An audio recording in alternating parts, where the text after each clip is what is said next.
तो पिछले एपिसोड में हमने देखा था ऑल्बा ने एमी को धोखा दिया और ऐसा इसलिए ताकि डेविल किंग के जाने के बाद हीरो को अथॉरिटी ना मिले। हीरो अमेलिया ने लूसीफर को मार दिया था पर ऑल्बा ने उसे हेवन से वापस लाने का वादा किया, जिसके बदले में डीमन जनरल लूसीफर उसका साथ देता।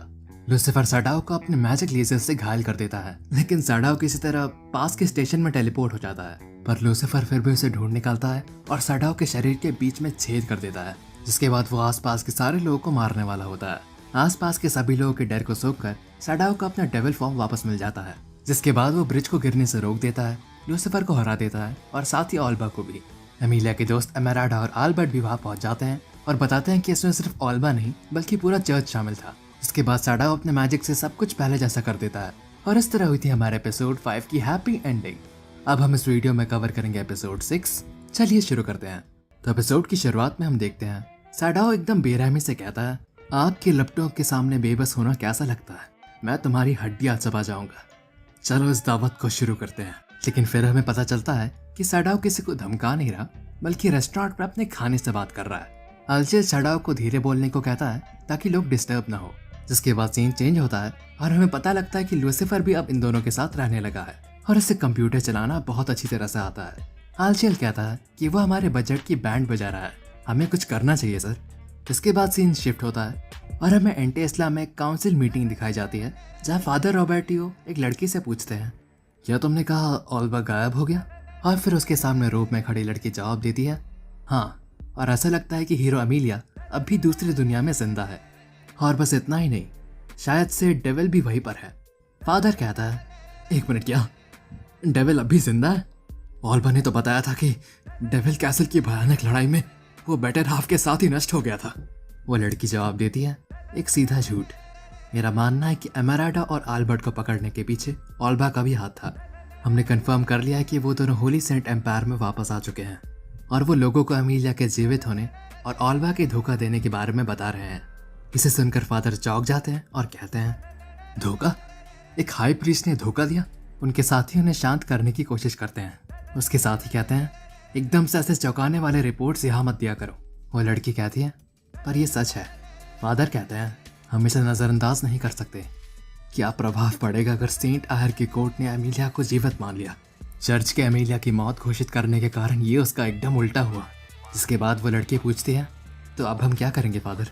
स्वीकार करें कि हाई प्रीस्ट ने हमें धोखा दिया या तीनों एमेराल्डा, आल्बर्ट और एमिलिया को खत्म कर दे? इसके बाद सीन चेंज होता है और हम देखते हैं कि आल्चेल और माओ घर वापस आ चुके होते हैं। लूसीफर कहता है कि उसे बहुत भूख लगी है।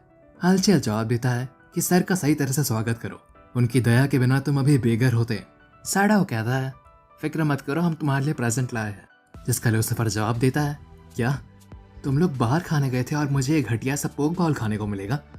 ये सुनकर आल्चेल कहता है, हमने तुम्हारे लिए कंप्यूटर और इंटरनेट का इंतजाम किया है, तुम्हें पता भी है ये कितना महंगा है? लूसीफर कहता है, हाँ पर मैं कंप्यूटर को खा नहीं सकता।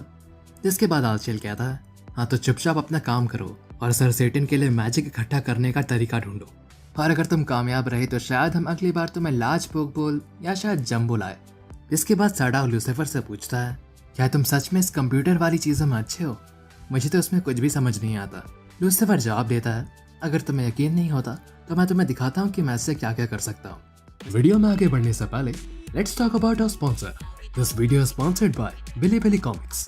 ये कॉमिक्स रीड करने के लिए एक ऑफिशियल ऐप एंड वेबसाइट है, और सबसे खास बात ये कि ये टेपस और वेबटून की तरह पेड नहीं है बल्कि बिल्कुल फ्री ऑफ कॉस्ट है। इसमें थाउजेंड्स ऑफ कॉमिक्स अवेलेबल है, वो भी डिफरेंट जॉनर्स के, rom com, action, thriller, horror, और हमारे प्यारे अच्छी लवर्स के लिए तो इसमें भर भर के रिसर्च मटेरियल है। डिस्क्रिप्शन और पिन कमेंट पे आपको इस वेबसाइट की लिंक मिल जाएगी, तो इस वीडियो के बाद चेकआउट करना मत भूलिएगा। इसके बाद सीन चेंज होता है जहाँ अमीलिया कॉल सेंटर में काम कर रही होती है। वो मन ही मन में कहती है, हाँ, बस मेरी शिफ्ट खत्म होने ही वाली है। इसके बाद वो कॉल उठाती है और कहती है, हेलो डोकोडेमो कस्टमर सर्विस सेंटर में कॉल करने के लिए आपका शुक्रिया, मैं आपकी क्या मदद? उसकी बात खत्म करने से पहले साडाओ कहता है, अरे ये तो काम कर गया, तुम तो सच में बहुत अच्छे हो। हे अमी, क्या तुम हमें सुन सकती हो? एमिलिया गुस्से में जवाब देती है, मैं इस वक्त काम कर रही हूँ, तुम्हें आखिर चाहिए क्या? साडाओ कहता है, अरे गुस्सा मत हो, ये बस एक हैकिंग एक्सपेरिमेंट था। उरुशिहारा ने कहा कि उसको कंप्यूटर की जरूरत है तो मैंने अपने क्रेडिट कार्ड से उसे दिला दिया। एमिलिया गुस्से में कहती है कि मेरे पास तुम लोग के लिए बहुत सवाल है, लेकिन पहले ये बताओ कि ये उरुशिहारा कौन है? साडाओ कहता है, अरे वो लूसीफर। एमिलिया चौंक कर पूछती है, क्या क्या मतलब लूसीफर? एक मिनट, ये मत कहना कि तुम लोग साथ में रह रहे। इससे पहले कि एमिलिया अपनी बात खत्म करती, साडाओ कहता है, बाय, डिस्टर्ब करने के लिए सॉरी, और फिर कॉल कट कर देता है। इसके बाद सीन शिफ्ट होता है जहाँ साडाओ अपनी जॉब में होता है। चियो साडाओ से कहती है, तुम सच में बहुत कूल हो, तुम्हें 1 साल से कम समय में भी प्रमोशन मिल गया। साडाओ जवाब देता है, तुम्हें सच में ऐसा लगता है? मुझे लगा जब बॉस यहाँ ना हो तब मैं बस उनका सब्स्टिट्यूट हूँ। इसको सुन के चियो बोलती है, वैसे भले ही ये सिर्फ कुछ समय के लिए हो और कुछ ही लोगों पर हो, आप टेक्निकल इंसानों पर राज कर रहे हो। तभी वहाँ अमीलिया की आवाज़ आती है। वो कहती है, गलत, मैं ऐसा कभी नहीं होने दूंगी, मुझे तुमसे बात करनी है। साडाओ जवाब देता है, तुम्हें दिख नहीं रहा कि मैं बिजी हूँ, काम कर रहा हूँ। एमिलिया कहती है, तो फिर जब मैं काम कर रही थी उसका क्या? सीन शिफ्ट होता है और हम देखते हैं कि लूसीफर घर में बैठ के लैपटॉप चला रहा होता है। वो कहता है, इसमें मैं ऑनलाइन गेम्स नहीं खेल सकता, मैंने इसलिए तो खरीदवाया था।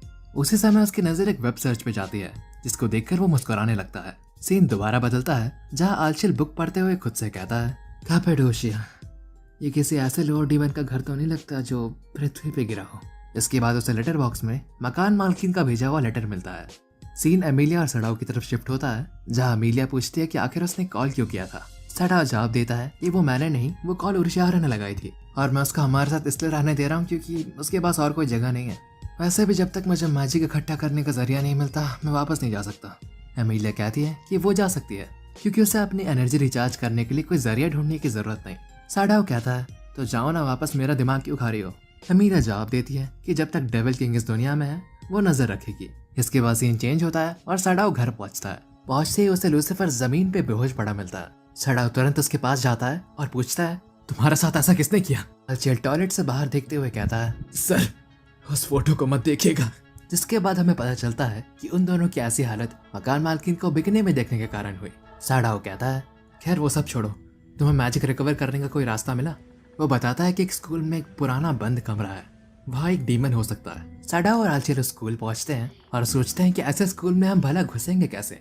उस स्कूल की खिड़की से जिहो साडाओ का आवाज लगाती है और तब हमें पता चलता है कि जिहो उसी स्कूल में पढ़ती है। वो जिहो को सिचुएशन एक्सप्लेन करते हैं, जिसके बाद वो तीनों रात के समय उस स्कूल में पहुंचते हैं। तीनों बात करते हुए उस रूम को ढूंढ रहे होते हैं, तभी लूसीफर का कॉल आता है। वो कहता है कि उसने उसे रास्ता बताने फोन किया है। जिसके बाद वो कहता है कि वहाँ पहले भी एक बार गेट खुल चुका है, जहाँ एक बार गेट खुल जाए वहाँ पर दोबारा गेट खोलना इजी होता है। जब वो गेट खोले वो वहाँ से मैजिक ले सकते हैं। ये सब कहकर वो फोन काट देता है। तभी वहाँ पर आवाजें आने लगती हैं। तीनों एकदम रेडी होते हैं क्योंकि उन्हें लगता है कि गेट से कोई डीमन आया है, लेकिन फिर पता चलता है कि वो कोई डीमन नहीं बल्कि एमिलिया थी। एमिलिया कहती है, इतनी देर गए तुम लोग यहाँ क्या कर रहे हो? जिसके बाद साडाओ उसे समझाता है कि वो बस उस क्लासरूम से मैजिक इकट्ठा करने की कोशिश कर रहा है। जिसके बाद हम देखते हैं कि एमिलिया बात करती रह जाती है और वो तीनों आगे निकल जाते हैं। एमिलिया उनका पीछा करने लगती है और वो तीनों एक रूम में जाके छुप जाते हैं। एमिलिया भी उस रूम में पहुंचती है और वो एक एनाटॉमिकल मॉडल को देखकर अपनी होली स्वॉर्ड समन करती है और उस पर हमला करती है क्योंकि उसे अंधेरे में कुछ दिख नहीं रहा होता। साडाओ कहता है, जहाँ तक मैंने सुना है ऐसी चीजें काफी महंगी होती हैं, क्यों है ना? इसके पैसे भरने के लिए मुझसे कुछ मत कहना। एमिलिया गुस्सा होकर कहती है, तो तुम इसे अपने मैजिक से ठीक क्यों नहीं कर देते? साडाओ जवाब देता है कि मैं तुम्हारे लिए अपना प्रेशियस मैजिक क्यों बर्बाद करूं। इन सब चीजों को लेकर वो झगड़ रहे होते हैं। तभी हम देखते हैं कि ऊपर से उन्हें कोई देख रहा होता है। जिसके बाद वो चारों चलते हुए वो सील्ड क्लासरूम में पहुंचते हैं। आशिया को नीचे एक खुला हुआ ताला दिखता है, जिससे पता चलता है कि ये डोर किसी ने खोला था। साडाओ उन वुड प्लैंक्स को हटाने जाता है, लेकिन तब पता चलता है कि उन पे कील नहीं लगी है। एमिलिया कहती है, इसका मतलब ये कभी बंद नहीं था। जिसके बाद साडाओ दरवाजा खोलता है। जब वो अंदर जाते हैं तब उन्हें काफी खाने पीने का सामान पड़ा हुआ मिलता है। आलशिल कहता है, लगता नहीं ये सालों से बंद पड़ा होगा। जिसके बाद उन चारों की नजर एक टेबल के नीचे जाती है। वहाँ पर एक PSP होता है। तभी लूसीफर का कॉल आता है और वो कहता है, क्या तुम उस रूम में पहुंच गए? साडाओ जवाब देता है, हाँ पहुंच गए, और मुझे हर 5 मिनट में कॉल करना बंद करो, डर लगता है यार। लूसीफर कहता है, क्या तुम्हें वहाँ फ्लोर पे कुछ पड़ा हुआ मिला, जैसे कोई PSP? जिसके बाद हमें पता लगता है कि उस रूम में और बार लूसीफर रहते थे जब वो जापान में आए थे, और लूसीफर ने बहाना मार के उनको वहाँ वो PSP लाने भेजा था। इसके बाद सीन चेंज होता है और साडाओ मैकडॉनल्ड्स में होता है। उसे वही एनवेलप मिलता है जिससे वो फोटो गिर जाती है। उस फोटो को उठाते वक्त वो उसे देख लेता है और वो भी बेहोश हो जाता है। इसके बाद सीन चेंज होता है। हम देखते हैं कि आल्चिर उस PSP को लेकर खड़ा है। लूसीफर बार बार कूद रहा होता है और बोलता है कि मुझे मेरा गेम वापस करो। आल्चियर जवाब देता है, जैसा कि मैंने कहा था, तुम एक दिन में सिर्फ 1 घंटा खेल सकते हो। शुक्र मनाओ कि मैंने इसे बुक ऑन पे जाके बेच नहीं दिया, वो दोनों इस बारे में लड़ रहे होते हैं, तभी उनको बाहर से सामान रखने की आवाज आती है। सड़ाओ रात के टाइम पे वापस आता है और साइकिल पार्क करते समय उसे किमोनो में एक लड़की दिखती है। सड़ाओ कहता है, कोई नया किराएदार आया है क्या? सड़ाओ सीढ़ियों से चढ़ रहा होता है, तभी हम देखते हैं कि उस लड़की का पैर फिसल जाता है और वो सड़ाओ पर गिरती है। आलचल ये आवाज सुनकर बाहर आता है और पूछता है कि क्या सब कुछ ठीक है। सड़ाओ जवाब देता है, हाँ, ये लड़की बस अचानक से मेरे ऊपर गिर गई थी। वो लड़की कहती है, ध्यान न दे पाना सबसे बड़ा दुश्मन है। इस सिचुएशन को देखकर सड़ाओ और आलचल दोनों कंफ्यूज्ड होते हैं और इसी कंफ्यूज सिचुएशन के साथ एपिसोड 6 खत्म होता है। जाने से पहले बिली बिली कॉमिक्स को चेकआउट करना ना भूलें। वेबसाइट की लिंक आपको डिस्क्रिप्शन और पिन कमेंट पे मिल जाएगी।